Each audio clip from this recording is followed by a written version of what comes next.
아멘. 오늘 우리에게 주신 하나님의 말씀은 잠언 8장 1절에서 36절까지 말씀입니다. 잠언 8장 1절에서 36절까지 말씀입니다. 오늘 읽을 말씀은 22절에서 36절까지만 읽겠습니다.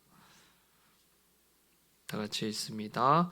여호와께서 그 조화의 시작 곧 태초에 일하시기 전에 나를 가지셨으며 만세 전부터 태초부터 땅이 생기기 전부터 내가 세움을 받았나니 아직 바다가 생기지 아니하였고 큰 샘들이 있기 전에 내가 이미 났으며 산이 세워지기 전에 언덕이 생기기 전에 내가 이미 났으니 하나님이 아직 땅도 들도 세상 진토의 근원도 짓지 아니하였을 때라.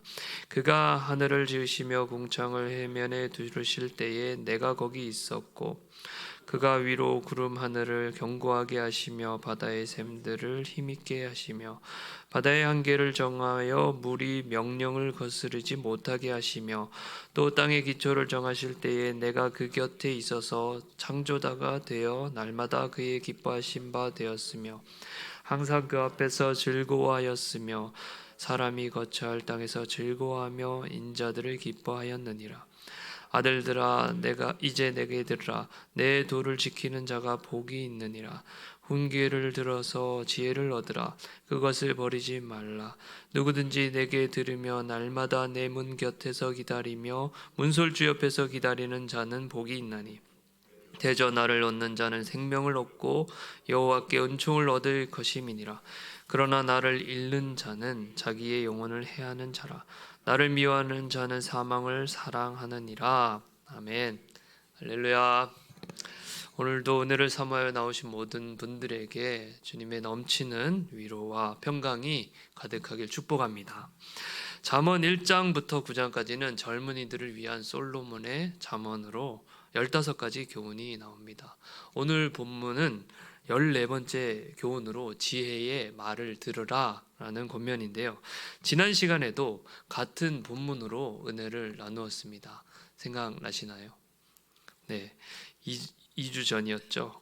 1절부터 21절까지 보았습니다. 거기서 우리는 지혜의 외침과 그 내용에 대해서 살펴보았습니다. 1절에 보면 지혜가 사람들에게 외칩니다. 이 지혜를 의인화해서 말하고 있는데요. 지혜는 누구를 의미할까요? 바로 예수님을 의미하죠.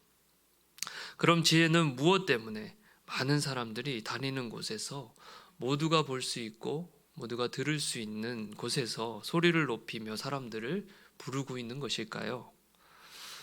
죽어가는 사람들을 구원하기 위해서입니다. 지혜의 말을 듣고 순종하는 자는 영원한 생명을 얻을 수 있습니다. 믿으십니까? 그리고 만약 지혜의 말을 듣지 않는 자는 생명을 잃을 뿐만 아니라 지옥에 떨어져 영원히 죽지 않고 고통을 받아야 합니다. 그렇습니다. 우리는 이 지혜의 말을 들어야 생명을 얻습니다. 오직 지혜를 얻는 길 외에 우리가 살 수 있는 다른 방법은 없습니다. 그래서 지혜가 그토록 간절하게 이 사람들을 부르고 있는 것입니다. 예수님은 내가 곧 길이요 진리요 생명이니 나로 말미암지 않고는 아버지께로 올 자가 없느니라고 하셨습니다. 그런데 안타까운 것은 많은 사람들이 이 지혜의 음성을 듣지 못해서가 아니라 이미 들었고 지금도 듣고 있지만 이 지혜의 가르침을 따르지 않고 있다라는 사실입니다. 왜 그럴까요? 나와 내 생각이 이 하나님의 생각과 다르기 때문입니다. 당장에 내 생각이 옳은 것 같고 이 하나님을 온전히 신뢰하지 못하기 때문입니다. 세상의 그 가르침도 이 지혜의 가르침이 틀렸다라고 말하기 때문입니다. 이처럼 우리는 육신을 입고 있기에 자연스럽게 육신의 생각을 따라가려고 합니다. 그러나 육신의 생각은 사망이요 영의 생각은 생명과 평안이라고 하였습니다. 우리는 육신의 생각을 버리고 영의 생각, 곧 성령의 인도하심을 따라 이 하나님의 뜻대로 살아가야 하는 줄로 믿습니다. 너무나 당연한 이야기, 뻔한 이야기를 하고 있지만 많은 사람들이 너무나 당연하게 이 지혜의 외침을 외면하고 있다는 것입니다. 왜냐하면 지혜의 외침은 어리석어 보이고 또 많은 것을 희생해야 하고 많은 고난이 있기 때문입니다. 그럼에도 불구하고 주의 영을 받은 자들은 이 지혜의 외침을 결코 거부할 수 없습니다. 전지의 창조주 하나님께서 친히 우리 안에 오셔서 우리에게 말씀하시고 우리를 인도하시는데 어떻게 우리가 거부할 수 있겠습니까?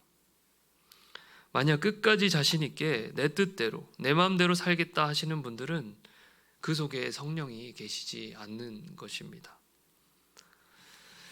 여러분, 성령의 음성을 들으시기 바랍니다. 기독교는 많은 종교 중에 하나의 종교가 아닙니다. 진리 그 자체입니다. 우리의 마음의 생각과 뜻을 다 알고 계시고 머리털까지도 세신 바 되시는 이 하나님께서 오늘도 우리의 심령 깊은 곳에서 우리에게 말씀하십니다. 십자가를 붙들어라. 내 힘과 내 방법을 의지하지 말라. 나를 의지하여 내 명령과 법도를 지키라.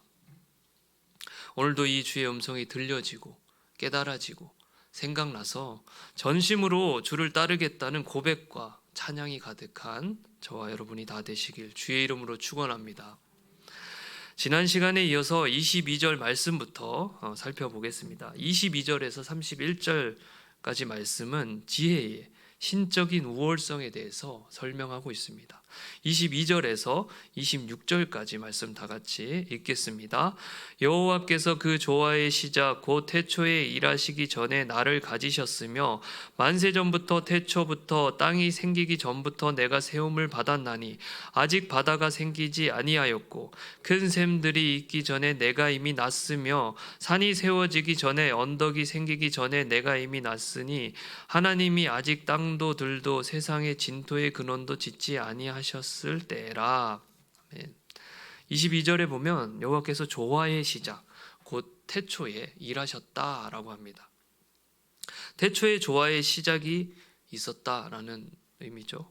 그러니까 태초에는 이 세상이 조화롭지 못했다는 것입니다.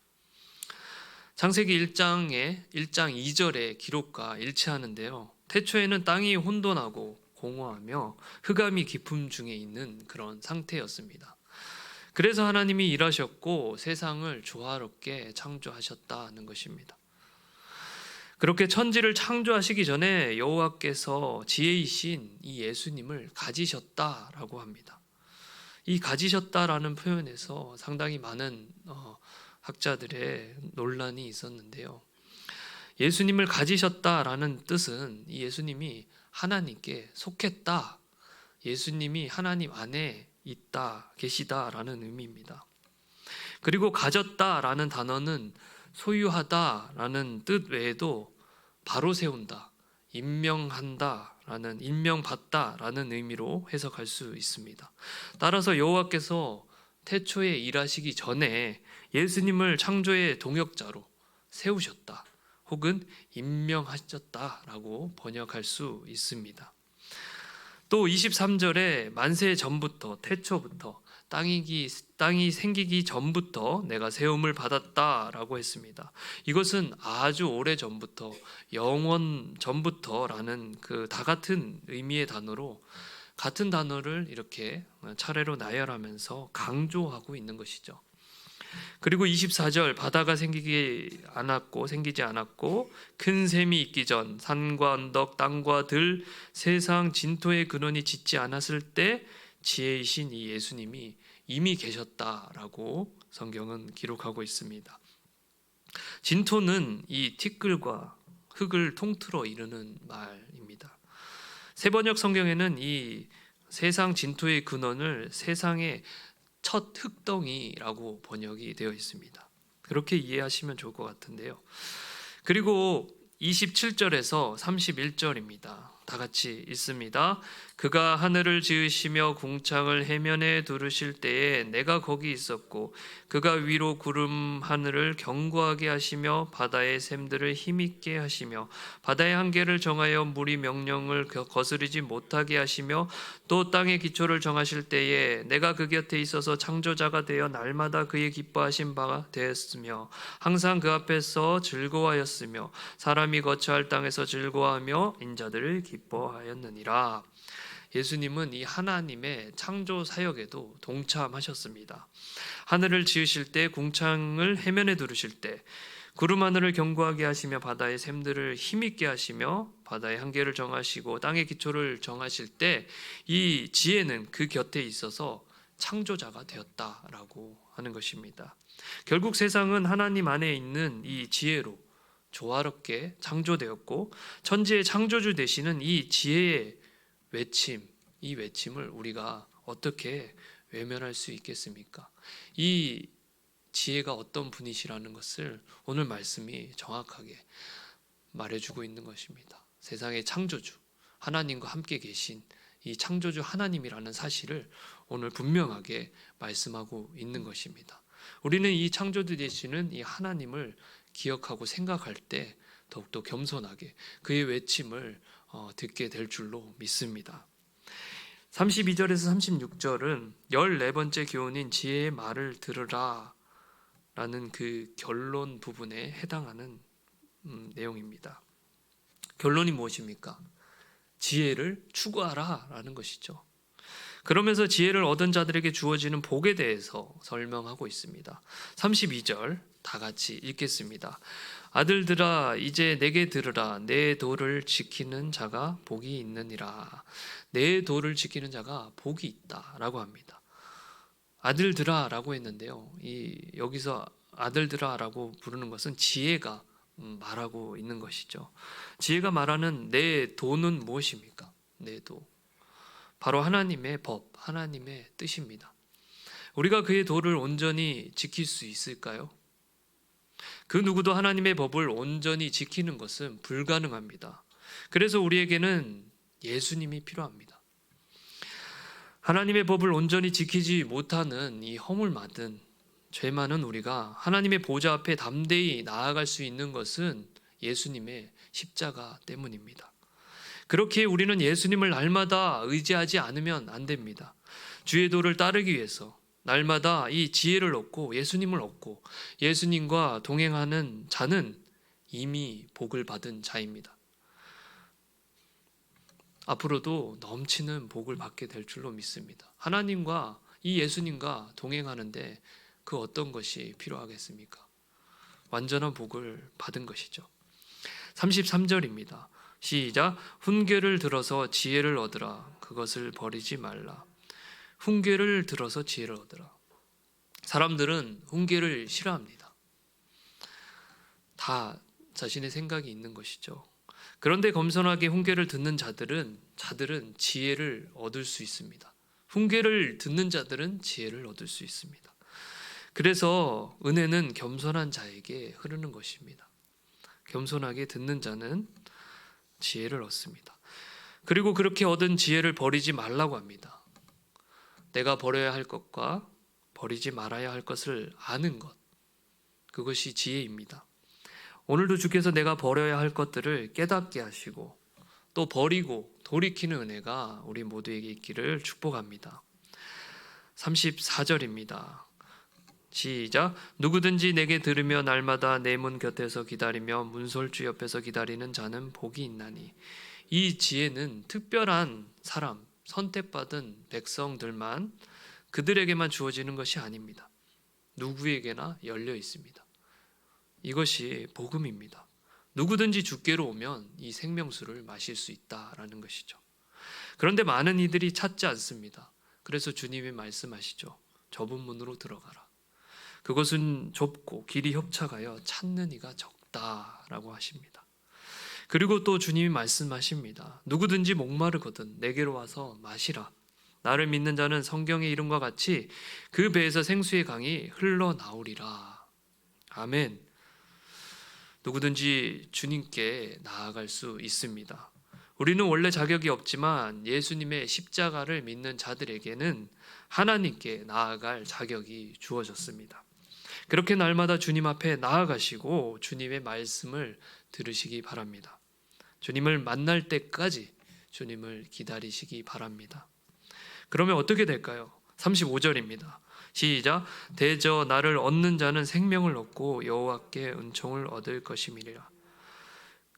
예수님을 얻는 자는 모든 것을 얻는 자입니다. 얻은 자입니다. 생명과 은총을 얻을 것이고 누리게 될 것입니다. 그러나 예수님을 잃는 자는 어떻게 된다고 합니까? 36절입니다. 그러나 나를 잃는 자는 자기의 영혼을 해하는 자라. 나를 미워하는 자는 사망을 사랑하느니라. 말씀했습니다. 여러분, 우리에게 있는 모든 것을 잃어버리더라도 지혜이신 예수님 한 분만을 꼭 얻으시기를 축복합니다. 예수님 한 분만으로 만족하시기 바랍니다. 내가 모든 것을 다 가지고서도 이 예수님을 잃어버린다면 무슨 소용이 있겠습니까?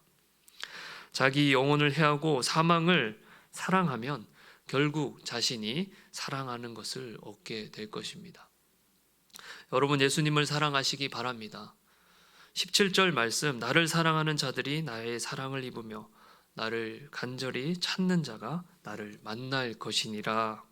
이렇게 간절한 마음으로 주를 찾고 주님을 만나는 은혜가 우리 모두에게 있기를 주의 이름으로 축원합니다.